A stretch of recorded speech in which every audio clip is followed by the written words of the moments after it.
Assalamualaikum warahmatullahi wabarakatuh.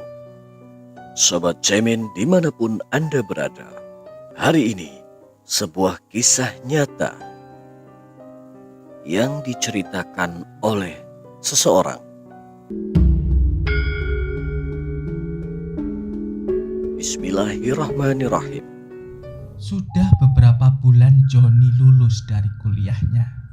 Namun titel sarjana ilmu bahasa Inggris yang dia dapat nyatanya tak cukup mengiming-imingi berbagai perusahaan untuk merenggut Joni. Meski agak malu mengakuinya, pada realitanya Joni memanglah pengangguran. Sebenarnya Joni bisa saja mendapatkan pekerjaan yang mungkin di bawah ekspektasinya dari seorang lulusan ilmu bahasa Inggris. Mengajar private bagi siswa-siswi mungkin. Tapi Joni yang keras kepala dan gengsi itu tidak sudi menjadi pekerja bawahan. Ia hanya mau mendaftar ke perusahaan-perusahaan asing dan perusahaan besar. Selain malu karena tidak mempunyai pekerjaan, Joni sebenarnya malu karena tidak mempunyai pasangan. Terlebih, dia yang tidak bekerja pasti akan semakin sulit mencari seorang wanita.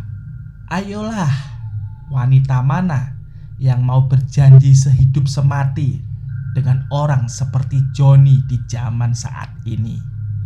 Tak hanya itu, yang paling memalukan bagi Joni adalah saat berkumpul dengan teman-temannya. Bagaimana bisa ia petantang-petenteng datang ke kumpulan tersebut tanpa membawa seorang pacar dan dengan bangga menceritakan kalau ia pengangguran. Joni tidak akan pernah datang lagi ke kumpulan seperti itu sebelum ia mencapai standar minimum masyarakat.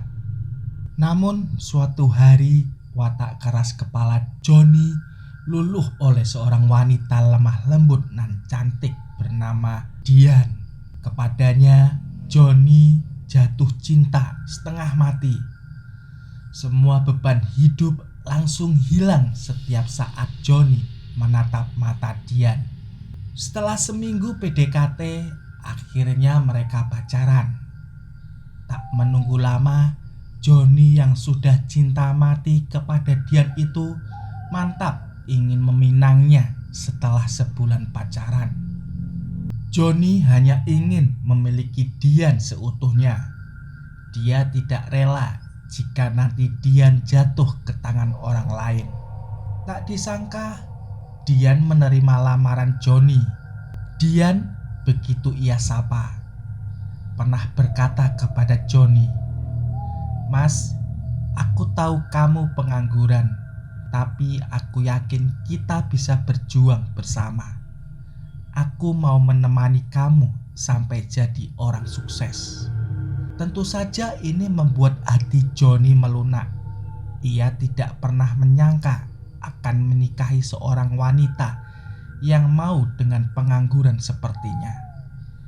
Tujuannya saat ini hanya satu, menikahi Dian dan membahagiakannya.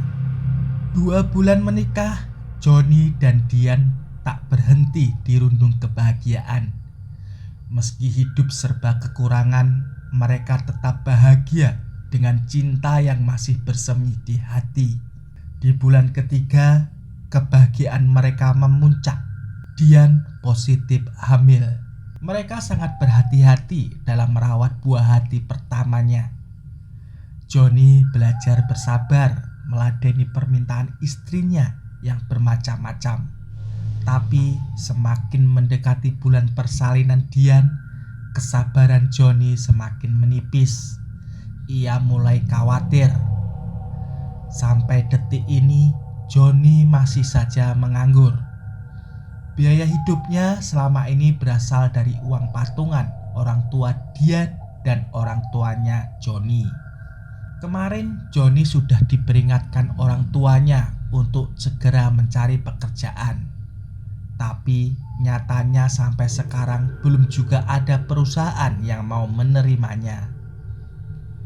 Joni juga sadar bahwa biaya persalinan tidaklah murah, apalagi biaya merawat bayinya nanti. Dia bahkan sudah megap-megap membelikan segala ngidam aneh Dian saat hamil. Ia mulai frustasi. Joni tak mau munafik bahwa satu-satunya jalan keluar dari permasalahan ini adalah pesugihan. Diam-diam Joni mendatangi seorang dukun tanpa sepengetahuan Dian. Ia tidak mau kalau Dian tahu biaya perawatan bayinya nanti berasal dari duit pesugihan. Setelah menceritakan kondisinya, dukun yang didatangi Joni itu menjelaskan syarat yang harus dipenuhi saat melakukan pesugihan. Syaratnya cukup mudah. Kamu harus bersetubuh dengan Nyi Blorong setiap malam 1 suro. Nanti dia akan berubah jadi siluman ular. Sisiknya akan berguguran dan memberikanmu berkeping-keping emas, kata dukun tersebut. Apanya yang mudah, Ki? Masa aku harus mengkhianati istriku? Bentak Joni. Kalau tidak mau ya sudah. Saya hanya bisa memberikan solusi itu. Joni tidak mempunyai pilihan lain. Dia harus bisa menahan kesal dan amarahnya. Tidak pernah sekalipun ia mau mengkhianati istrinya. Ini dia lakukan demi menyelamatkan keluarganya. Baik Ki, saya akan melakukan itu, balas Joni tunduk. Jangan lupa, kamu juga harus menyiapkan tumbal dari keluargamu biar Nyi Blorong tetap awet muda, tambah dukun tersebut. Tony membelalak.